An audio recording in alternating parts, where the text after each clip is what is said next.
Hello, this is Gabby here for you, and I hope this finds you well. This week's topic is a bit of a serious one, but it's one that's really close to my heart for my personal reasons, but also people that I'm working with as well. And that's about the level of support for employees with cancer, either working through their cancer treatment or, more importantly, when their cancer treatment finishes and they want to return to work. What level of support is there available?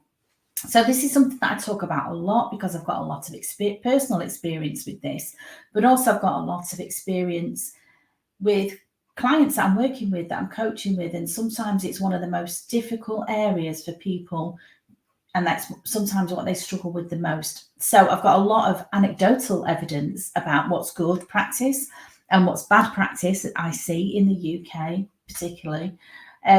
But this is really interesting for me because there's been a study released this week that's got some data behind it, some facts and figures.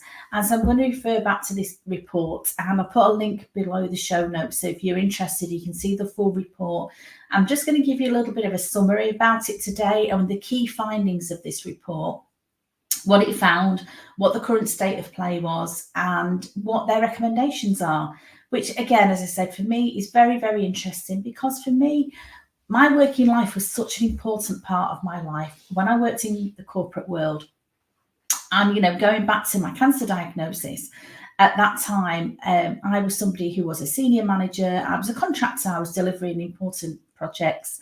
I was leading a big team. And so when I got my cancer diagnosis, personally for me, after the shock of the diagnosis, the company that I was working for at the time, they were fantastic. They were so supportive. My line manager was great. It was back in 2008 when I was diagnosed. And at that time, I don't remember, interest rates were really high. My mortgage was really expensive at the time. My husband had just lost his job and was starting his own business. So financially, things were quite precarious. And then I got a cancer diagnosis. So that was just one of the reasons why I wanted to work through my cancer treatment. But also for me, having been somebody who had been a senior manager for many years, work was a real intrinsic part of my life. It was part of my identity. Things have changed now, but at that time, it was such an important thing to me. And when I was going through my treatment, my director, my line manager, was absolutely fantastic. Back in 2008, not many people worked from home then, but he gave me a laptop. He told me to be really flexible with my hours, come in when I wanted to come in, when I felt well enough, because I told him I wanted to carry on working. That came from me. I wanted to work, but I didn't know how much I'd be able to work as I was going through chemotherapy. And he was just perfect. He was really supportive. He was encouraging. He told me to come in when I wanted to come in, go home when I didn't feel strong enough to be in the office. Gave me a laptop, told me just to log my hours and not to worry about too much about the job, which is great because I was delivering to the company quite an important project. There was a lot going on. And so for me at the time, that's exactly what I needed. And that to me was like, the best of best practice. But I've also seen some really bad practice as well. I've seen myself being treated really badly. I've seen inappropriate comments being made about illness, about time off. And I do think, the world of work is changing now. But that's part of the reason why I left corporate life is it didn't sit well with me anymore, seeing how people in some organisations get treated after a cancer diagnosis. Now, I can't speak generally because, there's some great organisations with some great managers in them. But my personal experience, and I've worked in a lot of different companies. I've been a contractor as well, so I've got a lot of experience of working in a lot of different companies, is really mixed. There's some good companies and there's some not so good companies. There's some great managers and there's some people who really shouldn't be managers, who've got no leadership skills and who are not trained and are bordering in illegal practices. That's a story for another time.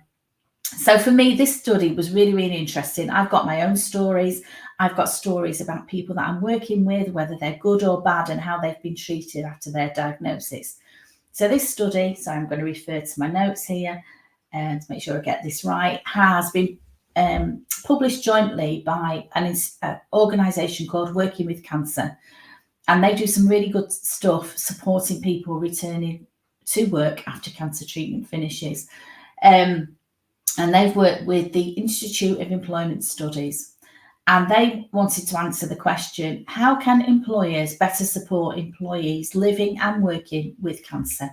So the study included a survey of 204 HR managers, human resource managers, or the last organisation I worked with, they were called P&C, People and Culture. But it's basically the managers that are the people experts in these big companies. And they looked at 4 case studies to evaluate current practices and identify the barriers to effective support. Now, I know as a cancer patient, as somebody who's going through cancer, work and returning to work, for me, was a major source of frustration and stress. And I speak to so many people who struggle returning to work, and they kind of blame themselves. They think, oh, well, and as I did, I've got chemo brain. I can't remember things in the way that I used to. Oh, I've got a lack of energy. I'm struggling to do all the things that I used to do. And sometimes adjustments have to be made, but sometimes that can be the adjustment of the person, but sometimes the company needs to make adjustments as well. I've also worked with people who have had excellent managers and excellent support. And you know what? They feel quite guilty about that. They feel like, I've had a lot of time off. So when I come back, maybe I shouldn't ask for a pay rise. I shouldn't expect a pay rise this year because I've not been there, or my team have been doing all the work. So I need to be really nice to them and let them get away with stuff. And there's a whole gamut of emotions and things to work through there. But I think the most important thing as I'm speaking to a cancer patient is to say, just be kind to yourself. You've been through a hell of a lot, and it's not unreasonable to expect adjustments to be made for your successful return to work. Given that 1 in 2 of us are going to get cancer at some stage in our lives, and more younger people are getting cancer, returning to work and supporting a return to work should be, if nothing else, a really economic driver for big organisations to think this is something we need to get right. Otherwise, we're going to lose talent. We're going to lose skilled, experienced people. And so there's some good and there's some bad in this report. So I'm going to take you through that now and the conclusions that it draws, which pretty much reflects my own experience as well. So the findings of this report highlights the gaps in employee policies, training and awareness, as well as some recommendations for improving the return to work experience for cancer survivors, which again, in my experience, is really mixed. So the key findings of this report. The survey revealed that most organisations lack specific policies tailored to cancer. While many have a lot of general health and safety policies or flexible working policies or sick policies, only 4% have dedicated cancer support policies. And I find that quite shocking, as I said, 1 in 2 people is going to get cancer in their lifetimes. I know so many organisations that have got menopause policies. There's nothing wrong with that, that's great. But if they've got that, why have they not got a cancer policy? That'd be the question I'd want to ask. Excuse me, just look at my notes. HR managers, this was the findings of this report, predominantly focus on meeting legal requirements rather than addressing the unique needs of employees with cancer. This can lead to inconsistent treatment and support. And again, that's my experience as well. It really depends on the skills and the ethics of your line manager sometimes, of how well you get treated or how badly you get treated. And that can't be right, can it? The second big thing that this report has concluded is there's a lack of data on employees with cancer. Only 18% of HR managers reported collecting data on employees with a cancer diagnosis. Without this information, companies are treating their cancer patients on a case-by-case approach rather than planning proactively to accommodate the affected employees. And I've seen examples of this where a colleague has said, oh my goodness, I've got somebody in my team just been diagnosed with a cancer. What should we do? And the management team have all looked at each other and then cobbled together a plan. And that's no way to be treating people at this such a challenging time in their lives. The third thing that this report highlighted, and this is my experience, is there are challenges in managerial support. As I say, for me, when I was diagnosed, I got excellent support. It could not have been any better. but I've also seen some really shoddy treatment of people as well. That's things that I've experienced myself. And this report says significant gaps were identified in managerial capability and training. Concerns included limited training on managing cancer at work and lack of confidence in handling sensitive conversations.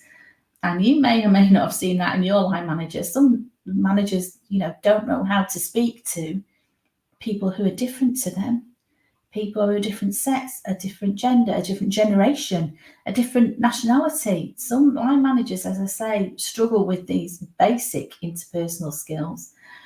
The report said as well, only 11% of organisations offer training specifically for line managers on supporting employees with cancer, even though it's proven that such coaching is found to be of benefit both to the manager, make them more confident, and to the employee, make them feel more supported and more valued at work.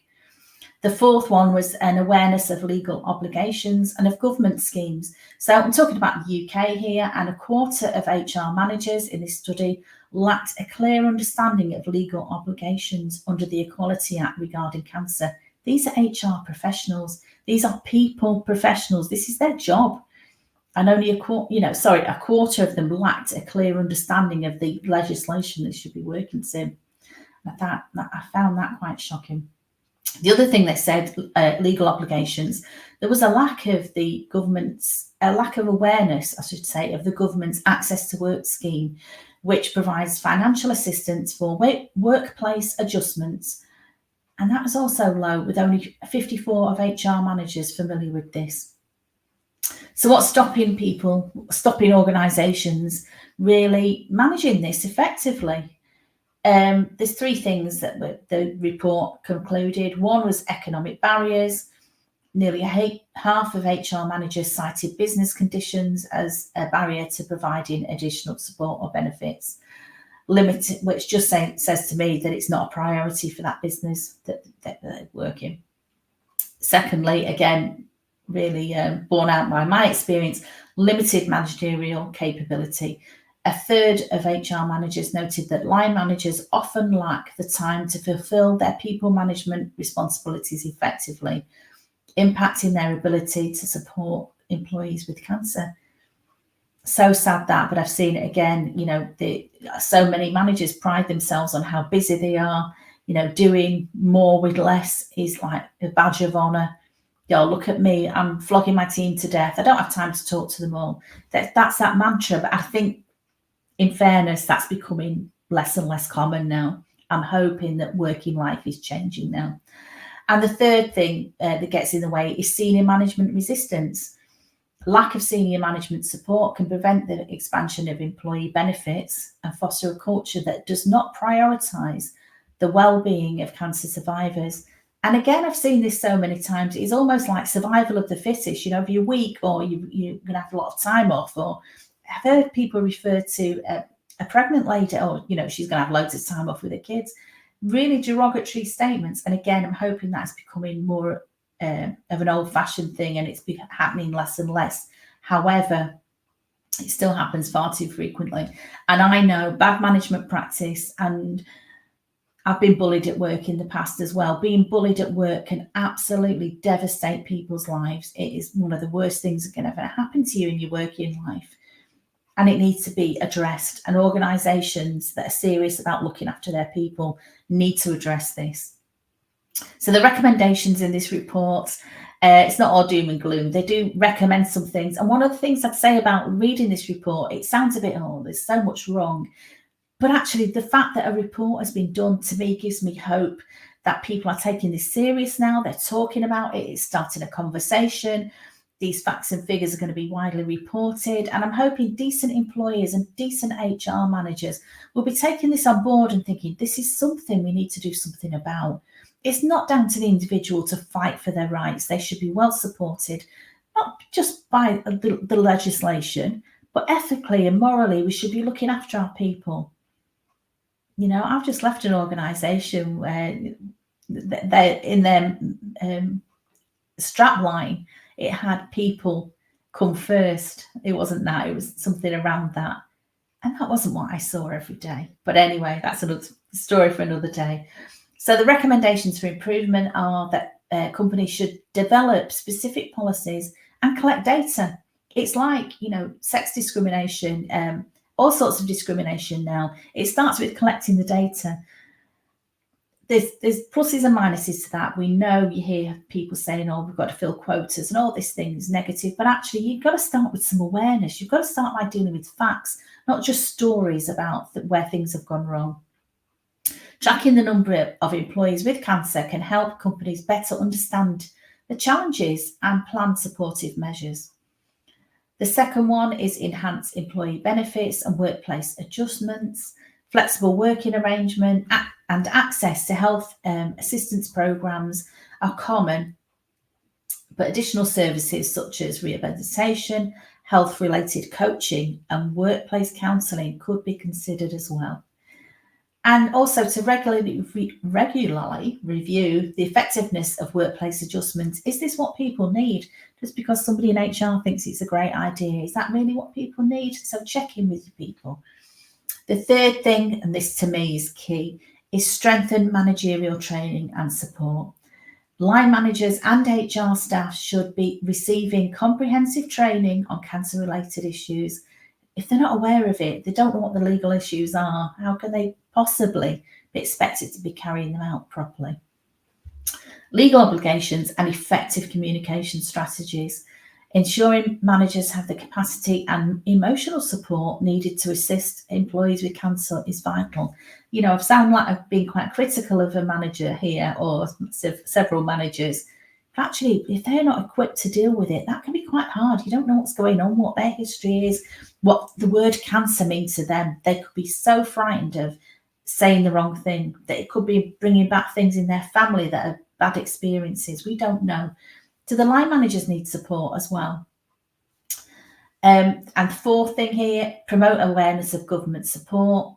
This report says employers should increase awareness of government schemes, such as access to work. And again, there's a lot of money available by the government to provide schemes like this, but it's no good if people aren't aware of it. 5 is improve communication of employee benefits. 6, encourage organisations to sign the Working with Cancer pledge. So this organisation, Working with Cancer, has got a pledge that aims to foster a supportive work culture for employees with cancer. Raising awareness and encouraging adoption of this can enhance employers' commitment to supporting cancer survivors. So a lot of facts and figures there, a lot of conclusions. As I say, it really sort of underpins my own experience of myself and the people that I'm working with, that cancer survivors, when they return to work and when they're in the workplace, their experiences are not always the best. And it's so sad to think that a lot of cancer survivors are leaving the workplace simply because they didn't have the right support, not because they weren't able to do their job anymore, not because they were failing, but sometimes because they were made to feel like they were failing. When with a little bit more support, a little bit more understanding, a little more flexible working, maybe some workplace adjustments, they could have come back to work and continued in a really successful, happy, fulfilling career. Good for them and good for the company as well, not losing all that experience. So thank you so much for listening. You can tell this subject is a bit of a hobby horse of mine, and I will be coming back to it. I'll be promoting and talking more about this report and about the findings that it's published, because it's an important debate that shouldn't go away. Cancer survivors returning to work deserve to be treated well. They deserve to be treated fairly. There's no point having legislation that protects them if people in organisations think they can ignore that and not treat people well. So, as I say, I've got such a varied experience in my own life, and also the clients that I work with when I'm coaching them. Such a varied experience, excellent experiences and not so good experiences. But I've heard it all. And if you want to reach out to me and talk about, what's going on in your workplace, whether you're struggling with your return to work, whether communication is difficult now with your line manager since you've had a cancer diagnosis, that is something that I can help you with. So if you need help with any of this, reach out to me, ping me a message, get in touch. I'd love to speak to you. And as always, I'd urge you to stay safe, stay sane, have a wonderful week. And thank you so much for listening. Take care, my darling. Bye bye.